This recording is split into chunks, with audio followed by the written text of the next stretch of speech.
मेरे प्यारे देशवासियों, नमस्कार। आज विजयादशमी यानी दशहरे का पर्व है। इस पावन अवसर पर आप सभी को ढेरों शुभकामनाएं। दशहरे का ये पर्व असत्य पर सत्य की जीत का पर्व है, लेकिन साथ ही ये एक तरह से संकटों पर धैर्य की जीत का पर्व भी है। आज आप सभी बहुत संयम के साथ जी रहे हैं, मर्यादा में रहकर पर्व त्योहार मना रहे हैं। इसलिए जो लड़ाई हम लड़ रहे हैं उसमें जीत भी सुनिश्चित है। पहले दुर्गा पंडाल में मां के दर्शनों के लिए इतनी भीड़ जुट जाती थी, एकदम मेले जैसा माहौल रहता था। लेकिन इस बार ऐसा नहीं हो पाया। पहले दशहरे पर भी बड़े बड़े मेले लगते थे, लेकिन इस बार उनका स्वरूप भी अलग ही है। रामलीला का त्योहार भी उसका बहुत बड़ा आकर्षण था, लेकिन उसमें भी कुछ न कुछ पाबंदियां लगी है। पहले नवरात्र पर गुजरात के गरबा की गूंज हर तरफ छाई रहती थी। इस बार बड़े बड़े आयोजन सब बंद है। अभी आगे और भी कई पर्व आने वाले हैं। अभी ईद है, शरद पूर्णिमा है, वाल्मीकि जयंती है, फिर धनतेरस, दिवाली, भाई दूज, छठी मैया की पूजा है, गुरु नानक देव जी की जयंती है। कोरोना के इस संकट काल में हमें संयम से ही काम लेना है, मर्यादा में ही रहना है। साथियों, जब हम त्योहार की बात करते हैं, तैयारी करते हैं, तो सबसे पहले मन में यही आता है कि बाजार कब जाना है, क्या क्या खरीदारी करनी है। खासकर बच्चों में तो इसका विशेष उत्साह रहता है। इस बार त्योहार पर नया क्या मिलने वाला है। त्योहारों की ये उमंग और बाजार की चमक एक दूसरे से जुड़ी हुई है। लेकिन इस बार जब आप खरीदारी करने जाएं, तो वोकल फॉर लोकल का अपना संकल्प अवश्य याद रखें। बाजार से सामान खरीदते समय हमें स्थानीय उत्पादों को प्राथमिकता देनी है। साथियों, त्योहारों के इस हर्षोल्लास के बीच में लॉकडाउन के समय को भी याद करना चाहिए।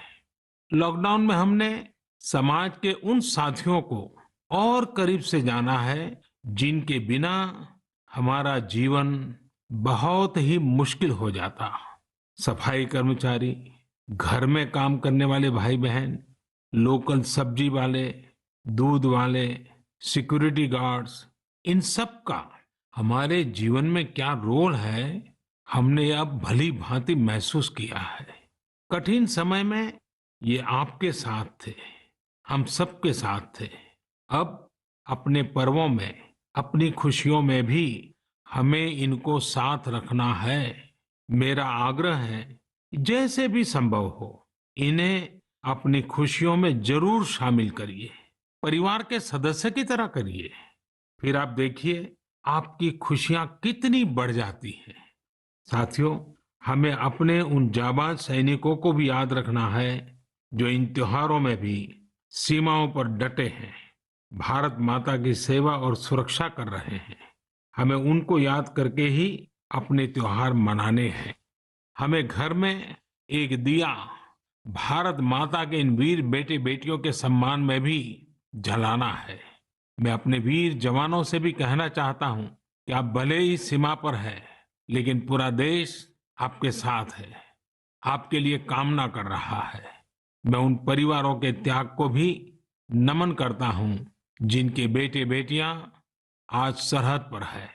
हर वो व्यक्ति जो देश से जुड़ी किसी न किसी जिम्मेदारी की वजह से अपने घर पर नहीं है, अपने परिवार से दूर है, मैं हृदय से उसका आभार प्रकट करता हूं।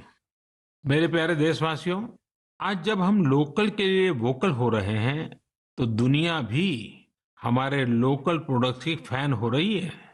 हमारे कई लोकल प्रोडक्ट्स में ग्लोबल होने की बहुत बड़ी शक्ति है। जैसे एक उदाहरण है खादी का। लंबे समय तक खादी सादगी की पहचान रही है, लेकिन हमारी खादी आज इको फ्रेंडली फैब्रिक के रूप में जानी जा रही है। स्वास्थ्य के दृष्टि से ये बॉडी फ्रेंडली फैब्रिक है, ऑल वेदर फैब्रिक है और आज खादी फैशन स्टेटमेंट तो बन ही रही है। खादी की पॉपुलैरिटी तो बढ़ ही रही है, साथ ही दुनिया में कई जगह खादी बनाई भी जा रही है।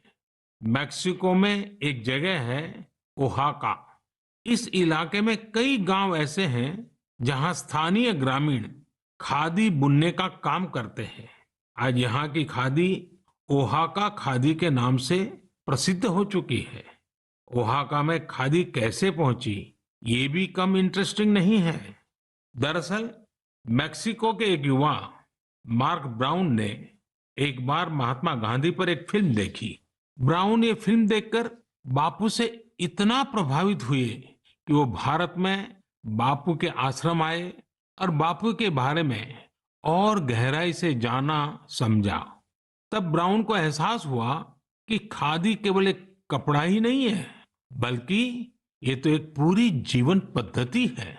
इससे किस तरह से ग्रामीण अर्थव्यवस्था और आत्मनिर्भरता का दर्शन जुड़ा है, ब्राउन इससे बहुत प्रभावित हुए।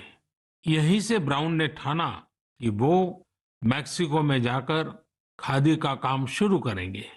उन्होंने मैक्सिको के ओहाका में ग्रामीणों को खादी का काम सिखाया, उन्हें प्रशिक्षित किया और आज ओहाका खादी एक ब्रांड बन गया है। इस प्रोजेक्ट की वेबसाइट पर लिखा है द सिंबल ऑफ धर्म इन मोशन।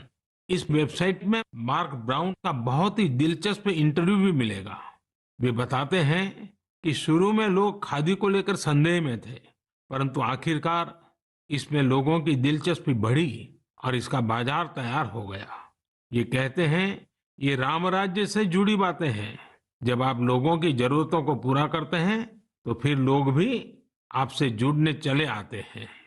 साथियों, दिल्ली के कनॉट प्लेस के खादी स्टोर में इस बार गांधी जयंती पर एक ही दिन में 1 करोड़ रुपए से ज्यादा की खरीदारी हुई।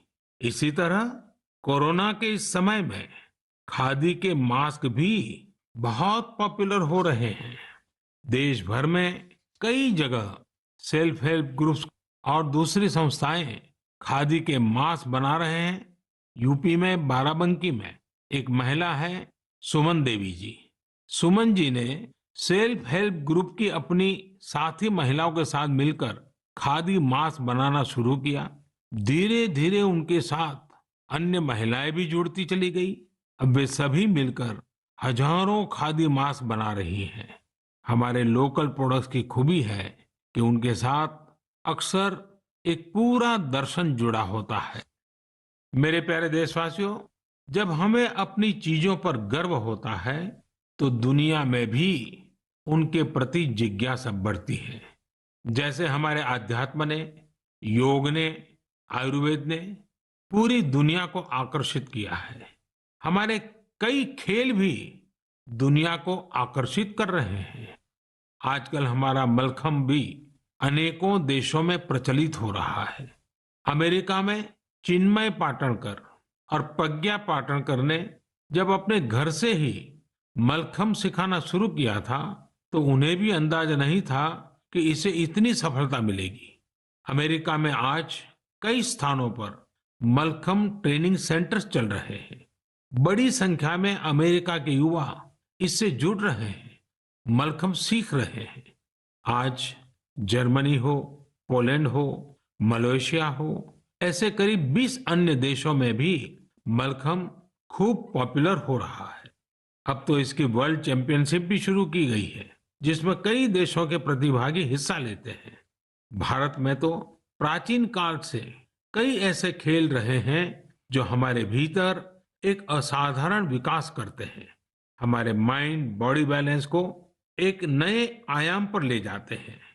लेकिन संभवतः नई पीढ़ी के हमारे युवा साथी मलखम्ब से उतना परिचित न हो। आप इसे इंटरनेट पर जरूर सर्च करिए और देखिए। साथियों, हमारे देश में कितनी ही मार्शल आर्ट्स है। मैं चाहूंगा कि हमारे युवा साथी इनके बारे में भी जाने, इन्हें सीखें और समय के हिसाब से इनोवेट भी करें। जब जीवन में बड़ी चुनौतियां नहीं होती हैं, तो व्यक्तित्व का सर्वश्रेष्ठ भी बाहर निकलकर नहीं आता है। इसलिए अपने आप को हमेशा चैलेंज करते रहिए। मेरे प्यारे देशवासियों, कहा जाता है लर्निंग इज ग्रोइंग। आज मन की बात में मैं आपका परिचय एक ऐसे व्यक्ति से कराऊंगा जिसमें एक अनोखा जुनून है। यह जुनून है दूसरों के साथ रीडिंग और लर्निंग की खुशियों को बांटने का। ये है पोन मारियप्पन। पोन मारियप्पन तमिलनाडु के तूतुकुड़ी में रहते हैं।